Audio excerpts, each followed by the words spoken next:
Welcome. 9 new cases of critical chain implementation. So my name is Philip Marris. I'm English and European, and I live in Paris. I'm bilingual, bicultural, French and English. The company is based in Paris, France. I fell into all this when I was very young, when I was 26 years old. I started working with Eli Goldratt at the time. The goal had just been published. I've basically been implementing the theory of constraints ever since 1986. I, in fact, discovered Lean just a couple of years before that, so I've been implementing a mixture of theory of constraints and Lean throughout the world in all kinds of businesses. I've done it now over 350 times, and I'm the author of a very boring book, and it's in French, so you've got lots of excuses not to read it. If you like the goal, the book The Goal, this is how you implement it, right? It's the boring textbook which goes with the best-selling novel The Goal by Eli Goldratt. I founded Marris Consulting exactly 20 years ago on the 1st of April 2005. There are 15 consultants and a network of partners, and about half our assignments are in the domain that we're going to be discussing today, which is project management, as you'll see, whether it's product development or all sorts of other stuff. We give a lot of conferences, whether it's like this online or face-to-face, on these subjects of theory of constraints, critical chain, Lean, and other stuff like that. Lots and lots of videos for those who don't know. We're now at 600 videos and 600,000 views on the YouTube channel. I'll be referring to those because if you want to dive down deeper into some of the stuff that I'm going to be flying through, you can rely on that as a very generous resource, I believe. We were kind of strange because it's hard to say exactly what we do and what we don't do as you look at the kinds of clients we've been working with, right? Any kind of mostly physical product, but not only. But that physical product can be anything from food to a car, a train, a plane, a rocket, luxury goods or pharmaceuticals or anything else. We're just going from different domains one to the other. So it's a very universal in terms of kinds of industry. And we also do some work in services, insurance companies, and all others you can see there. That's what's fed these points of view, and we're just going to discuss 9 of them from last year, 2024. Before we do that, for those who don't know, a quick overview of critical chain. Okay, it's something that gives very powerful results, over 90% on-time delivery, finishing on time. One of our clients has got over 99% finishing on time of his projects, and yet he's developing new products in the aeronautical industry, which is a huge, incredibly good number for that kind of business. Anyway, it also increases the productivity, the efficiency of the resources you do, of your engineering department or whatever, increasing the throughput and the productivity. You get your projects finished a lot faster, often 40%, and in our case, in Marris Consulting, nearly always 50% faster, as you'll see from the examples that are coming up. And it's also very popular. Off we go. The elevator speech about what it is, here we have it. Okay. Let's imagine that you're doing a product, I don't know, a new car engine that works on water, right? And you're going to be developing it. You go and see the person who does the proof of concept. You ask them how long it's going to take to do the proof of concept. They say it's going to take them 4 weeks. The boss says, "You're sure this is a really important product? It's going to be a breakthrough for a company. Can you do it in 4 weeks?" Yes. And then he goes down the corridor to the next office. "If I bring to you this new project, which is an engine that works on water, how long will it take you to do the prototype?" And he says, "Well, I think I can probably do it in 16 weeks. And to impress his boss, he types a few formulas into Excel or whatever to make it look as if it's a calculated answer. And then he goes to the person who's going to be doing the pre-series at the end, and he asks him, if I bring you this new engine in 20 weeks' time, how long will it take to do the pre-series? And he says 12 weeks. And the guy says, "Are you sure? Because this is going to be a breakthrough product. We need," and so forth. And says, "Yes, I can do it."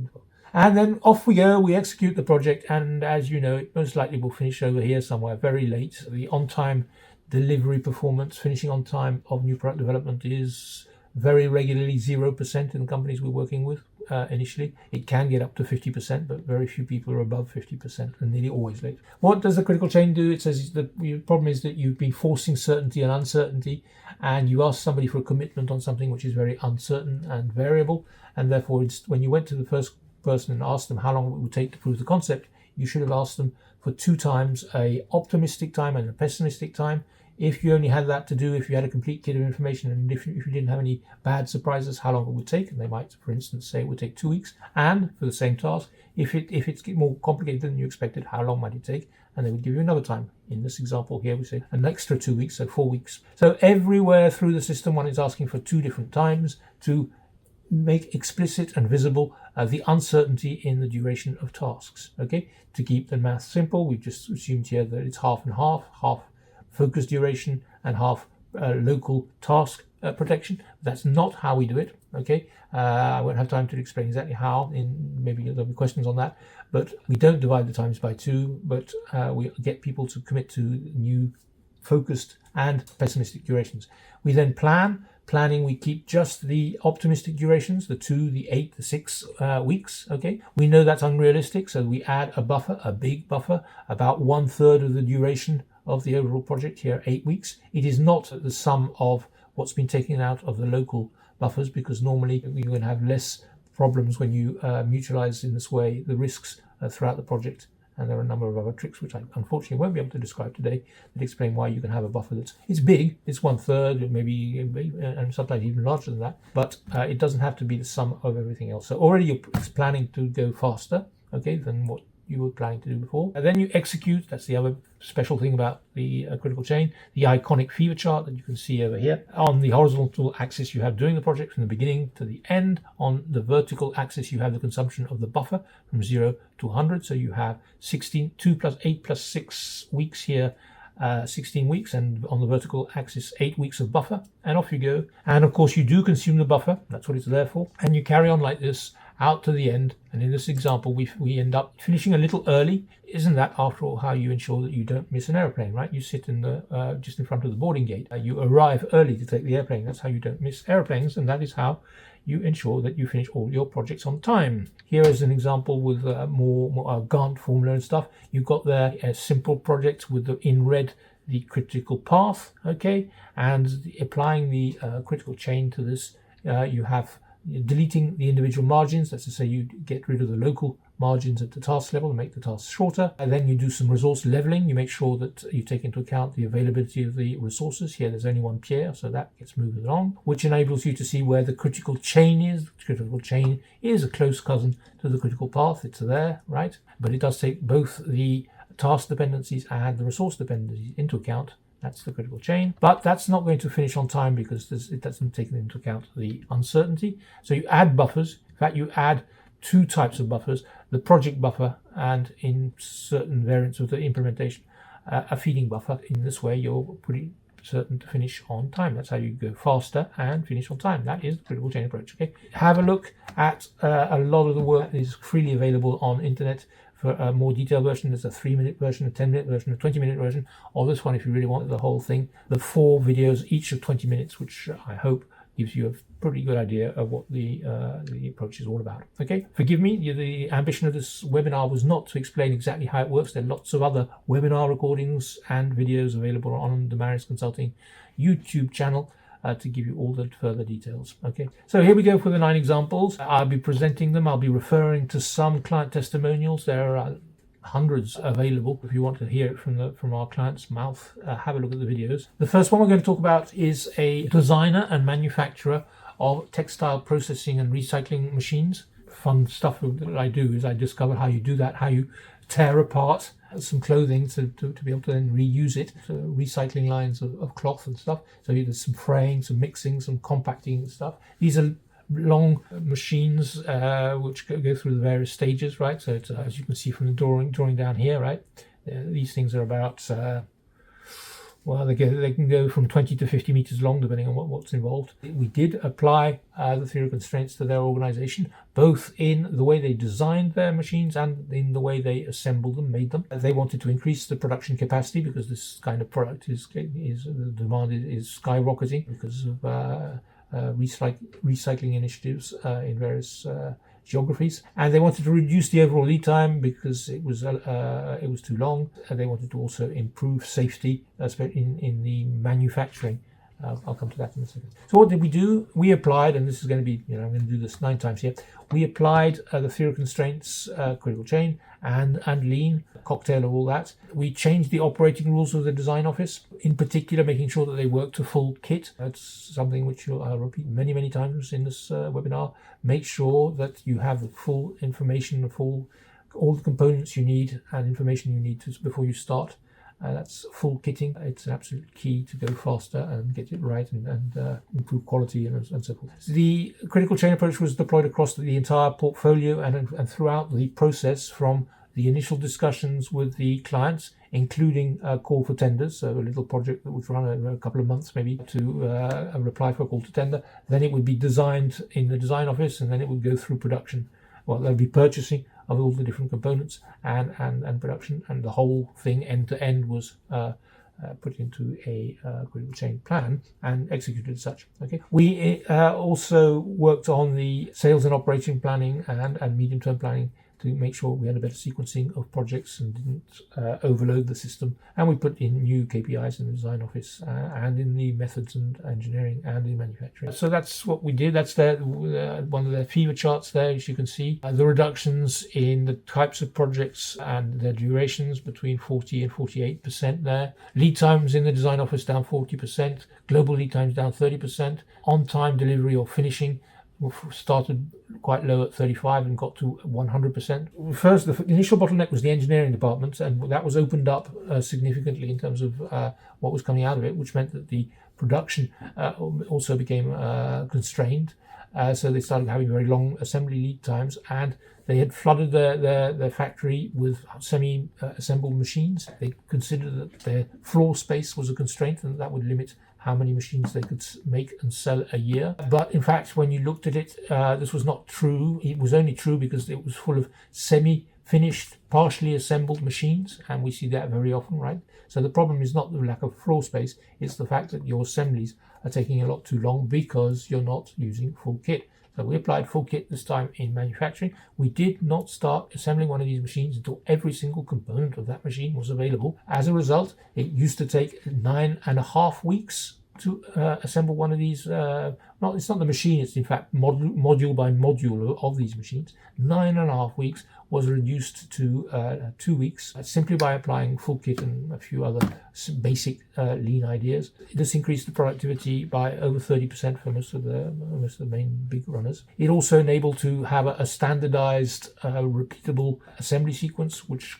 significantly contributed to safety, because the reason they were worried about safety is that they used to assemble things in the order the parts arrived. So sometimes they would get into dangerous physical positions under the machine or whatever when they were adding something that had just arrived. All we did was make sure that they worked in a very rigorous way, a standard way, assembling these machines, and so it was faster, cheaper, and safer. And because of that, as you can imagine, if it only takes 2 weeks where you used to take over 9, there was no longer a problem of floor space in the assembly areas. Problem solved. Let's go to a completely different domain now. This is a company in France that is about 600 people or so, and they develop and implement software, ERP softwares in industry and CRM softwares for all kinds of businesses. They develop them, update them, and also implement them, but the implementation is done by themselves and also a large network of partners. So they wanted to go faster. They had trouble keeping up with the significant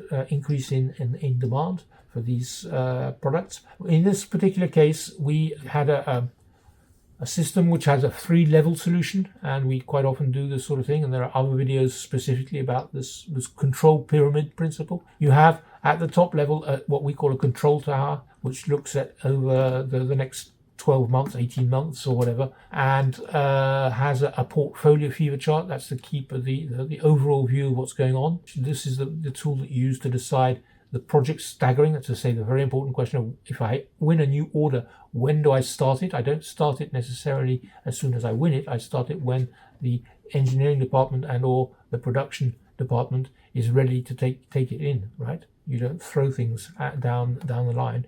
You make sure that there's the resources are available. So we did do that. Then in the middle level is critical chain planning. With you see clearly the different stages of the process, and you manage the projects with the critical chain way, which gives you good deadlines and so forth, and makes it much easier. Again, it's not today's subject is not to describe how critical chain works, but people at this level feel usually they're running around like firefighters, right? If you have critical chain, you actually know what's going on, and you feel you're in control of the situation. That's that medium-term thing. Down and on the daily management level, there are all sorts of project checklists and other visual management systems implemented to manage day-to-day operations. Okay, this pyramid with also applying certain of the rules of flow. Have a look at the annexes of this presentation if you wish to know more about the rules of flow. There's, for instance, a book on that subject,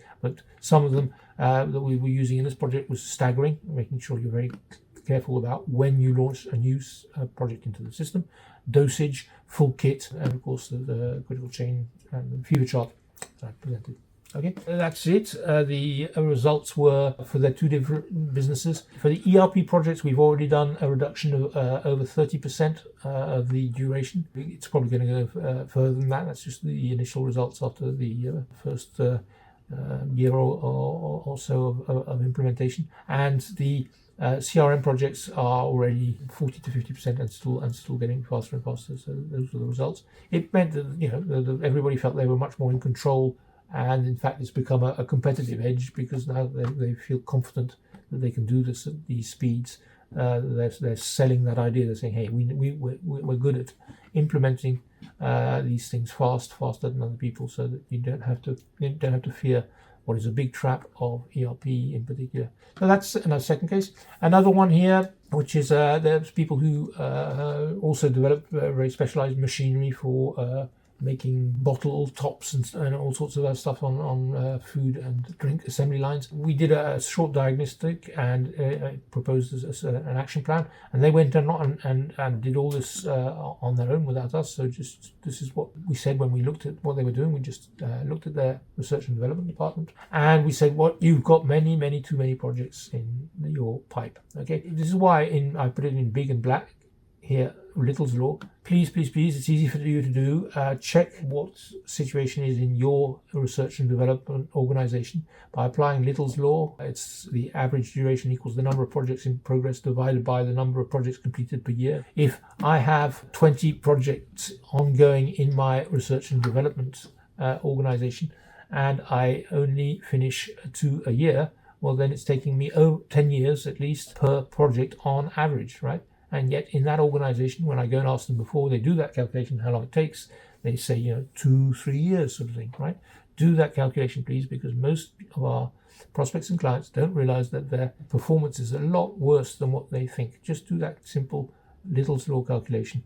Number of projects divided by number of projects per year, and that will give you the average duration of your projects. We're regularly seeing companies with over 10, sometimes over 30 years, 30 years of average, which, you're not going to get any new exciting stuff to the market if it takes you 30 years to get it as a time to market. Anyway, this is one of the things that we said, and they applied critical chain, and they're cleaning it up as we speak. And they had to reduce the level of work in progress. They got rid of some of the projects and froze others, planned them the critical chain way, and on the priority projects they focused on to get them out the door very quickly. A classic, which worked very well. Another one here. This is a French startup, quite well known in France, that produces seats for the aeronautic industry, much lighter than those of the competition and much faster at developing them. So this being good at product development had to be a competitive edge, right? Because they were the new kids on the block,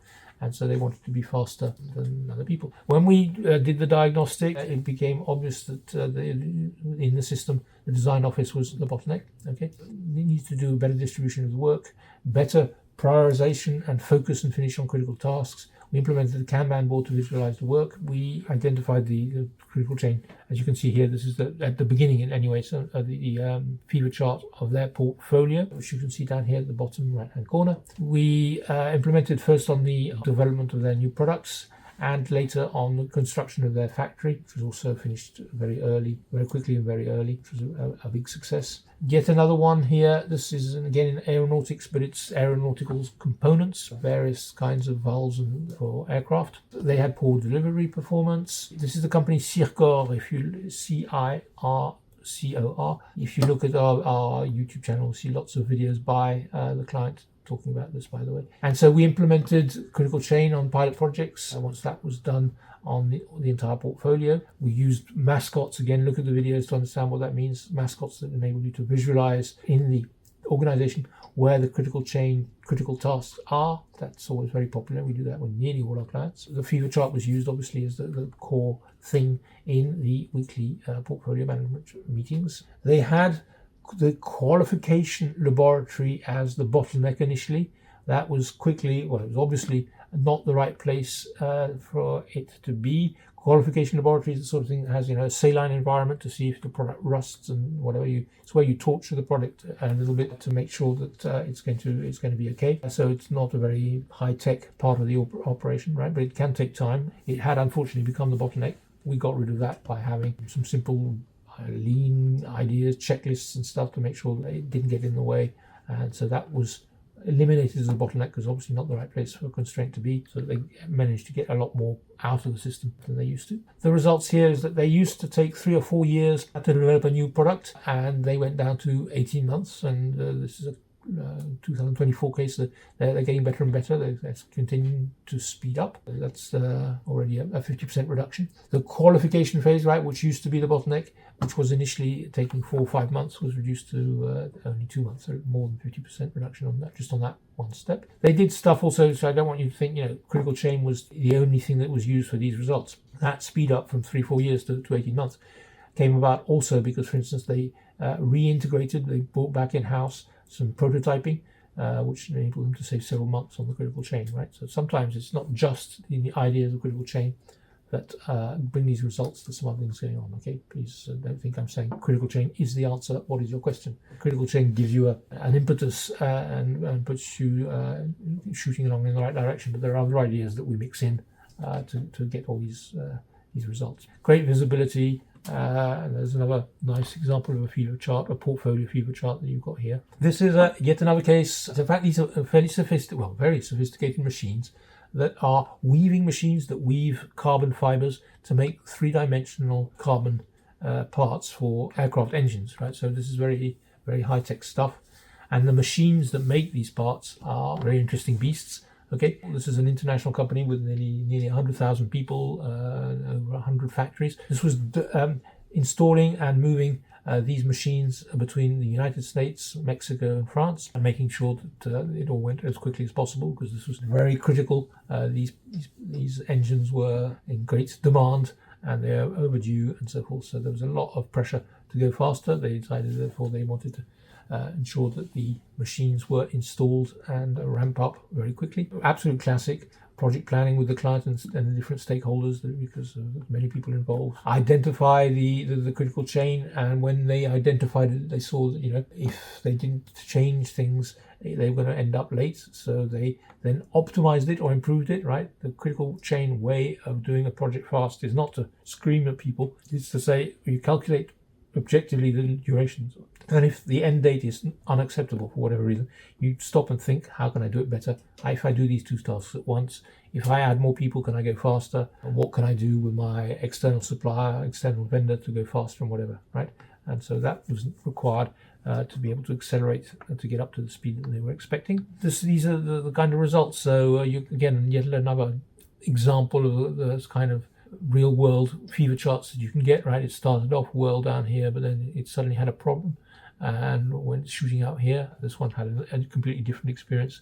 Fine at the beginning and got a problem near the finishing line. They did finish on time. All of these machines were all individually installed on time, even though they had lots of problems. Yet, they feel that they managed it with very little stress, given the importance of the project, because of the visibility it had. They could react when necessary. They finished on time, so they were all very happy. If you want to hear the client describing his journey, if you look at our Marris Consulting website on the conferences, the Albany Engineering Composites story is there, presented by Phil McGrail of Albany Engineering Composites, and it's a great presentation, by the way, so I highly recommend it. Yet another one, a Capex project for installing an MRO production line, again in aeronautics here. Fairly bread and butter for us. We do a lot of installing or moving production lines because it's a subject which there's a lot going on, right? When moving production from one country to another, from one part of a factory to another part of the factory, there's a lot of that kind of thing going on. And very often it's time sensitive. That's to say, you don't want for the transfer to take 4 months instead of 2 months when it was planned for 2 months. Otherwise, you're going to get a problem with your supply chain. Right? So we do a lot of those. In this particular case, again, it's classic. We developed the planning. Often the planning is not very well done because these are projects being done by people who are not proper professional project managers. Right? They're from people from the maintenance department and so forth. So we had to help them define the plan, what is the sequence of tasks and so forth. These sorts of things also have often both internal resources and subcontractors, had to model all that. And then off they went, had a fever chart, which you can see here. And again, perfect finishing on time, and they lived happily ever after. This other case here, something very, very different, because as you can see, for those who don't know a little bit about critical chain, that is a fairly wild ride on a fever chart to do that. And not many companies have such an exciting fever chart as this one. Please note that the 100% line is here, right? So when you're up here, you've gone 200% of the buffer, and yet they finished on time. Right, they are globally distributed, and people live all over the world. It's all done online. It's all open source. The whole thing is transparent. That fever chart you can see there, you can go to their website and have a look at it and see that part is finished there.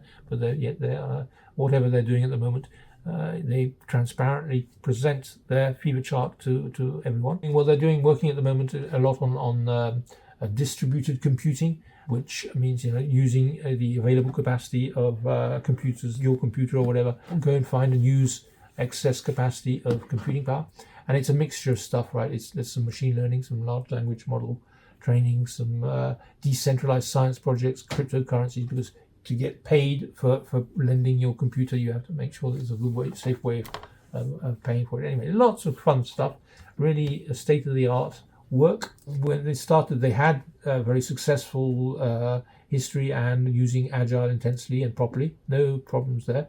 What they wanted was to increase the visibility that they felt they lacked with their purely Agile approach. So they implemented critical chain, identifying the different work packages to make up the deadline and track them. What explains the kind of wild stuff on the fever chart, by the way, is that when they felt they had to, they could see where they were compared to what where they wanted to end up. They could decide to change the scope to accelerate. And so there was both work done on the scope and on the operations to speed up. Priorities became very clear, and the deadline they accelerated significantly. And you can have a look. All of this is public on their website. Something completely different. For the past couple of years, we've been heavily involved in military work. This is one of a very large European Air Force. We've been helping them improve aircraft availability. Okay, and that is by using critical chain on maintenance projects, maintenance work. Okay, many things were involved. Defining work packages, that's to say, what is the granularity, the level of detail that you manage. You don't do card by card. I mean, a job on an aircraft, even a smallish job, will probably have to have 5,000 or maybe 10,000 tasks that need to be done, and you don't follow things at that level of detail. You create work packages. That's a kind of subtlety that there is when you apply ideas of critical chain elsewhere, this sort of situation. Okay, so building up the task network, finding the rules, optimizing schedules, setting up the control tower, getting everybody in the same room between the people who are doing the scheduling, people who are doing human resources, logistics and so forth, so that they can quickly work. So it's not just critical chain, right? There's some organizational stuff that was done as well. As a result, the fleet availability increased by a lot more than 20%. I can't give all the numbers. And the overall productivity was significantly increased. The aircraft potential, that's to say in aircraft maintenance, when you hand back an aircraft, it's got a certain amount of potential before it has to come back to the garage, right? That was increased so that it didn't have to come back to the garage as often. Much clearer visibility for everybody on what was going on, and resource allocation for the mechanic to go to this hangar or that hangar or whatever, which was much simpler. Again, a rather different, less exciting fever chart there. where they finished off a little bit early. So that is it. To conclude, what can I say? You might, for those who are new to this subject, be a little put off by the difference in what the fever charts looked like, okay? And that is because these are all very recent stories, okay? And it's true that initially there's a learning curve, right? And so at the beginning, when you're asked these questions, like what is your focus duration? What is the uncertainty here? Whatever, you don't really know. There's that, and probably the fact that you're starting off with a lot of your projects already late, right? And those that are already late, overdue, you're not going to be able to finish on time. So there's quite a big difference between what things look like in the first month or two than what they look like after a year or so.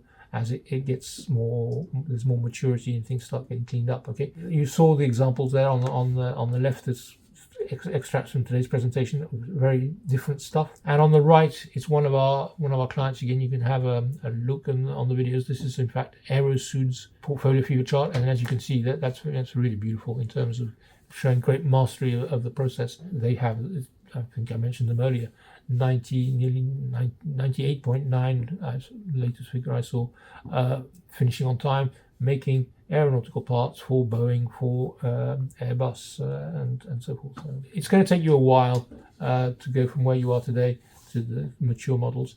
That explains why you see some very varied kinds of fever charts. So that's it. What can I say? Lessons learned of doing this well over 20 years. The results are always wow, exceptional, both in terms of productivity and finishing on time and speed. We find that there's very little resistance to change. People adopt it very easily, and once they've adopted it, they don't want to give it up, become very attached to it. Maybe we'll discuss that in the questions and answers. Our approach is by education, making sure that everybody understands, the beauty of the principles. The other significant thing is that the quality of life improves significantly at all levels.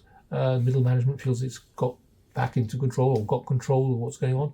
And the people doing the work feel there's more sense. They know what their contribution is. It's a lot more stable. The priorities are more stable. There's less conflict and stuff. Quite a few of our clients, not in this particular collection that we saw today, but we've got quite a few clients in, for instance, in the luxury business that have asked us to implement critical change just because of the impact it has on quality of life. Some of our project managers work at the weekends and stuff. We don't want that anymore. And so let's apply critical change. There's a significant impact. You go from firefighters to people who are in controls and work on core problems and stuff. It's really cool. I didn't go into at all the focused process of ongoing improvement that is possible with critical change. If you look at what consumes the buffers when you're going slower than the optimistic durations, you create a Pareto Y and work on that Pareto, you can have a very focused, very powerful process of ongoing improvement, which allows you to go even faster, right? You shrunk your times, divided them by 2. You can then set up a system that enables you to go better and better and better, faster.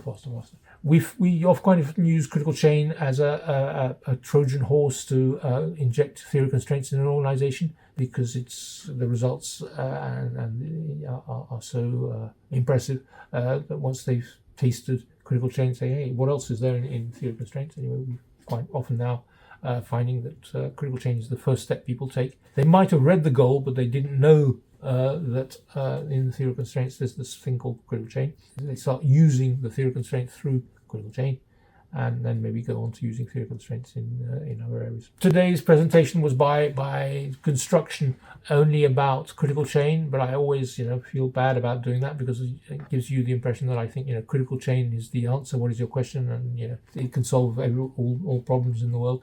That's not at all what we are as a company, Marris Consulting. We love building cocktails of stuff. I could have talked about lean engineering today, which I also think is a very powerful thing. How Toyota develops its products and processes is also very important. I haven't talked hardly about Agile, the project management institute, that last planner system if you're in construction stuff. So forgive me if I gave you the impression that I was only recommending critical chain. It's just that's what the subject of today was. If you want to learn some more, you can take place in our face-to-face trainings, but they are in French, the standard ones that we have here in Paris, from where I'm speaking at the moment. We do them in English wherever you want, any time of the year. We do about 1 or 2 a month somewhere in the world. On site, or you can register to our critical chain online training course, which is a series of videos. How do we go about implementing it, keeping it simple? We do this, as you can see from introduction in all kinds of businesses, from IT to energy to pharmaceuticals to whatever, all over the world. We're based in Paris, France, but we do it in Spain, we do it in Canada and Mexico and United Kingdom and Vietnam. And often the way we get started is to do a 2-day flash diagnostic, at least if we're talking about an organization that's less than 500 people. Or if it's 1,000 people, we're doing one next week, 1,000-person, a single site organization. We're going to take 4 days to do it. But anyway, the diagnostics are quick, and that gives the action plan to get started.